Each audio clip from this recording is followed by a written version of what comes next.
Der Kampf den A fugitive is captured after a 3-year reign of terror and 2 abducted girls are rescued.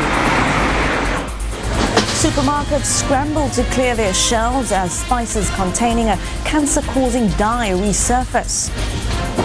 And another rising South African sports star stakes his claim in international golf. He knew it was in before it was. This is E-News Prime Time. A very good evening. We have breaking news for you tonight. We've received reports of a tornado that has hit parts of Klerksdorp. There have been multiple injuries and paramedics are being flown in. A local hospital says about 200 people have been admitted to casualty.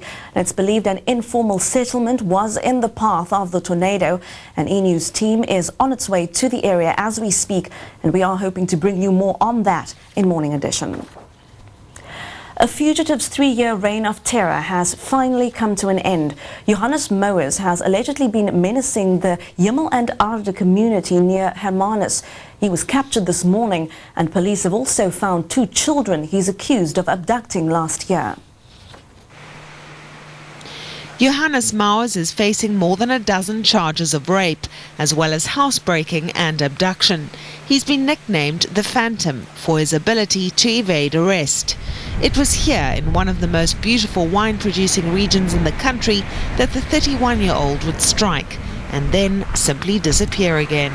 A year ago, Mouers allegedly kidnapped a 13-year-old girl after holding her parents up at gunpoint. He also made off with a 4-year-old child. Top cops were sent in to help in the search to find him, but there are plenty of places to hide here. Mouers' luck finally ran out this morning when cops pounced and arrested him. Both girls were found and have now been reunited with their parents. 3 years ago, Mouers was arrested on a charge of rape but escaped from custody. Since then, he's suspected of committing a host of crimes, including rape and kidnapping. Farm workers have been living in fear, sleeping in shifts to guard against Mouers. He's due to appear in the Hermanus Magistrates Court this week. Supermarket chains are frantically removing several contaminated spices from their shelves. This follows revelations that the spices contain the cancer-causing chemical dye Sudan. Now, 2 years ago, the same spice companies were implicated in another Sudan scare, but promised to ensure their products would be free of the dye. Those spice companies caught out 2 years ago promised that the banned food dye Sudan would never appear on South African shelves again. But the cancer-causing chemical has again been found in Robertson's piri-piri spice and several curry powders produced by Osman's. It's left the National Consumer Forum angry and disappointed.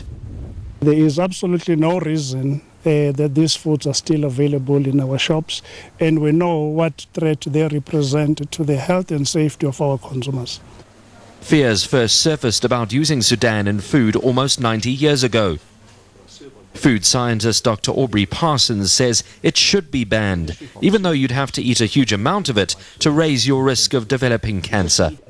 It was added into the chili powder arena, which eventually found its way into curry powders and peri-peri sauces because of its brightness of color. People buy that raw material because of its color. The National Consumer Forum says retailers are to blame for not stringently testing all the products on their shelves. But the problem could be beyond the retailers and even the spice companies themselves. I'm convinced that the source of the problem has come from the original backyard operators in India, who had a bad crop of peppers and chose to recolor them so that the price would be elevated. That's where the problem lies. Pick n Pay, ShopRite, Checkers and Spar all say that products found to contain the Sudan dye have been removed until manufacturers can guarantee their spices are safe. Ben said, E-News, Johannesburg. Police in Gauteng are still hunting for killers of a Vaal Triangle farmer.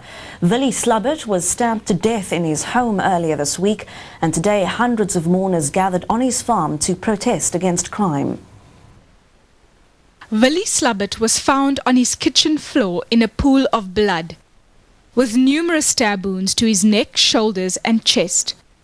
People of the